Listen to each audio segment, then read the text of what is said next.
Olá e bem-vindos! Hoje a gente vai mergulhar fundo em algo que está literalmente em toda a nossa volta, mas que, sei lá, a gente quase nunca para pensar. A atmosfera. Exato. O material que a gente analisou para hoje nos deu uma missão bem clara.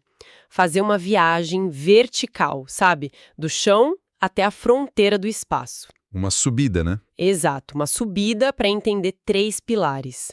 Primeiro, o que tem exatamente no ar que a gente respira. Segundo, como a Terra não vira uma bola de gelo. E terceiro, onde fica o nosso escudo solar. Prontos para essa subida? Prontíssimo. E eu gosto dessa ideia de prédio de vários andares. Porque é isso, né? Cada camada tem uma função e todas se conectam de um jeito surpreendente. A gente começa no térreo, que é onde tudo acontece. Perfeito. Então, vamos começar com os pés no chão. A primeira coisa que os dados mostram, a receita do ar.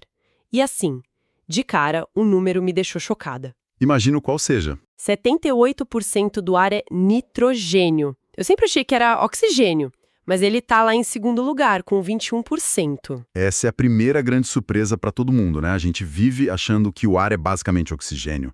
Mas não, o nitrogênio é o grande protagonista silencioso. Mas por quê? Se a gente nem usa ele para respirar, qual é a função? Parece um espaço desperdiçado, quase 80% de um gás que não serve pra gente. Então, a grande sacada é que a função dele é justamente essa passividade. Pensa no nitrogênio como a água numa sopa, sabe? Como assim? O oxigênio seriam os temperos, o que dá o sabor, o que a gente precisa. Mas se você tivesse só tempero, seria intragável, super concentrado. O nitrogênio dilui o oxigênio. Ah, tá. E mais importante, ele controla a reatividade. Se a nossa atmosfera fosse de oxigênio puro, qualquer faísca, qualquer raio, poderia começar incêndios gigantescos, incontroláveis. A inércia do nitrogênio é o que mantém o planeta seguro. Nossa, ok. Isso muda completamente a minha perspectiva. Então a função dele é, na verdade, não ter uma função. Reativa, ele é um estabilizador. Exatamente. E aquele 1% que sobra? Os dados falam do argônio? Isso, argônio é um gás nobre, mais inerte ainda. Ele é só um preenchimento passivo. Mas o que me fascina mesmo nos dados não são esses 99,9%. São os gases traço, né? São os gases traço, o que vem depois. Sim, eu ia perguntar justamente isso. Tô olhando aqui o dióxido de carbono, o famoso CO2, que está no centro de toda a discussão sobre o clima. É só 0,04% da atmosfera. Como assim? O número parece pequeno demais para causar tanto impacto. E essa é a grande ironia. Os gases, que são uma fração minúscula da atmosfera, são os que controlam o termostato do planeta. Que doideira! Eles são como um tempero superpotente, tipo açafrão. Você usa uma pitada e a cor do prato inteiro muda. A influência deles é totalmente desproporcional à quantidade. E esse termostato é o que a gente chama de efeito estufa, certo? A pesquisa faz questão de dizer que ele não é o vilão da história. De jeito nenhum. Essencial é a palavra. Sem o efeito estufa, a Terra seria um planeta congelado, a temperatura média seria de tipo 18 graus negativos. Uau! O mecanismo é bem simples, na verdade. A luz do Sol entra, aquece a superfície. Aí a Terra tenta devolver esse calor para o espaço. E é aí que esses gases potentes, como o CO2, entram na jogada. Eles deixam a luz do Sol entrar, mas não deixam o calor sair. Perfeito, é isso. O CO2, o metano, o vapor d'água, eles seguram uma parte desse calor que está saindo, funcionam como um cobertor, mantendo o planeta quentinho numa média de 15 graus Celsius. Ah, então a analogia do cobertor faz todo sentido. Isso. O problema não é o cobertor em si. Que a gente precisa. Exato. O problema é que a gente está trocando um cobertor fininho por um edredom super grosso, né? Essa é a analogia perfeita. A gente está engrossando o cobertor.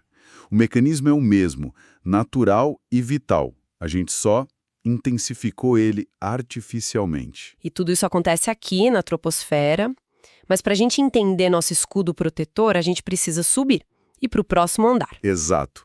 Vamos para a estratosfera. Certo, subindo. A gente deixa a troposfera com as nuvens e as chuvas para trás.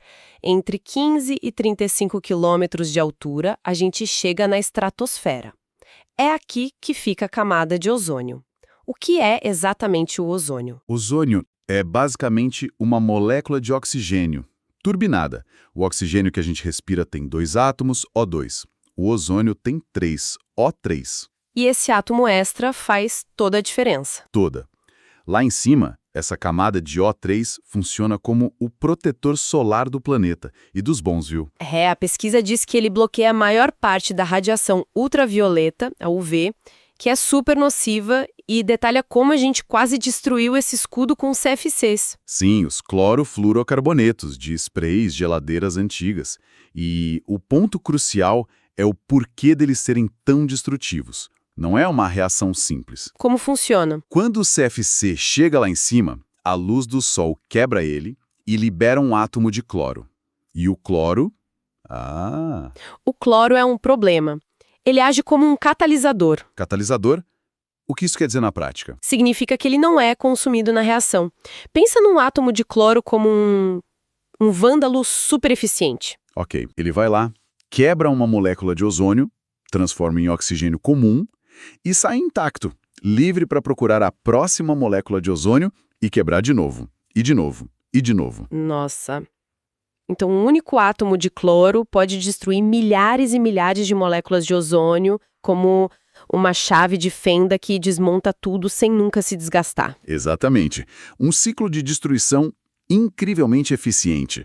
Por isso que uma quantidade pequena de CFCs causou um estrago tão grande, o buraco na camada de ozônio. E as consequências seriam terríveis, né?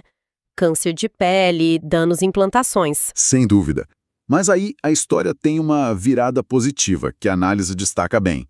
O Protocolo de Montreal, de 1987. Sim, a cooperação global conseguiu banir os CFCs. É uma prova de que a gente consegue consertar as coisas. Um raro e poderoso exemplo. Mostra o que acontece quando a ciência é ouvida e existe vontade política. Agora, vamos continuar subindo. Vamos. Acima da estratosfera, o que tem? O próximo andar é a mesosfera. E ela é o nosso escudo contra rochas espaciais. Como assim? É a camada mais fria da atmosfera, chega a 90 graus negativos. É ali que a maioria dos meteoros queima, por causa do atrito com o ar. O efeito visual disso é o que a gente chama de estrela cadente. Que incrível. Cada estrela cadente é, na verdade, a mesosfera nos protegendo. Ok. E acima da camada mais fria, a gente chega na termosfera. Isso. E aqui os dados mostram algo que parece não fazer sentido nenhum. As temperaturas podem passar de 1000 graus Celsius. Como a gente vai do lugar mais frio para o mais quente assim num pulo? É um paradoxo, né? Confunde muita gente. A chave é entender a diferença entre temperatura e calor. Temperatura mede a velocidade das partículas. E lá em cima, as poucas partículas que existem são bombardeadas pelo Sol e se movem numa velocidade absurda. Mas a gente não sentiria esse calor todo. Exatamente, não sentiria, porque o calor que a gente sente depende de quantas partículas batem na nossa pele. E na termosfera, o ar é tão rarefeito, tão perto do vácuo, que quase não tem partícula para bater em você. Ah, entendi. Então a temperatura é alta, mas não tem matéria suficiente para transferir esse calor. Perfeito. Você congelaria por falta de contato, apesar da temperatura altíssima. É lá também que acontecem as auroras boreais e austrais, e onde a estação espacial orbita. Que explicação fantástica. E isso nos leva à última parada, a fronteira final. A exosfera, o último suspiro da nossa atmosfera. É a transição para o vácuo do espaço. As partículas são tão poucas e distantes que algumas simplesmente escapam da gravidade da Terra e se perdem. Essa viagem foi sensacional. Ajuda a colocar tudo em perspectiva. Recapitulando, então, a gente começou na troposfera, onde a receita do ar e o efeito estufa criam a vida. Subimos para a estratosfera, a casa do ozônio, nosso protetor solar. Depois a mesosfera, o escudo contra meteoros. E a termosfera, a camada dos paradoxos, das auroras e dos satélites. E a história do ozônio mostrou uma coisa importante, né? Mostrou que a gente consegue identificar um problema, entender a ciência e agir junto para resolver. Exato. Para mim, a conclusão mais forte dessa jornada é a interconexão de tudo.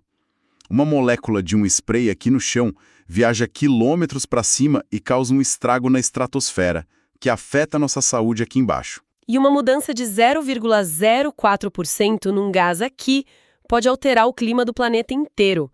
Nada está isolado. É uma teia de sistemas delicados, um em cima do outro. É verdade. E isso me deixa com uma provocação final, sabe? Inspirada justamente no sucesso do Protocolo de Montreal. Isso levanta uma questão importante. O sucesso em proteger a camada de ozônio provou que a ação global coordenada pode sim resolver crises ambientais gigantescas. A questão que fica é: quais lições daquela experiência, a clareza da ciência, a urgência, a cooperação, a gente pode e deve aplicar hoje para enfrentar o desafio muito mais complexo do excesso de gases de efeito estufa?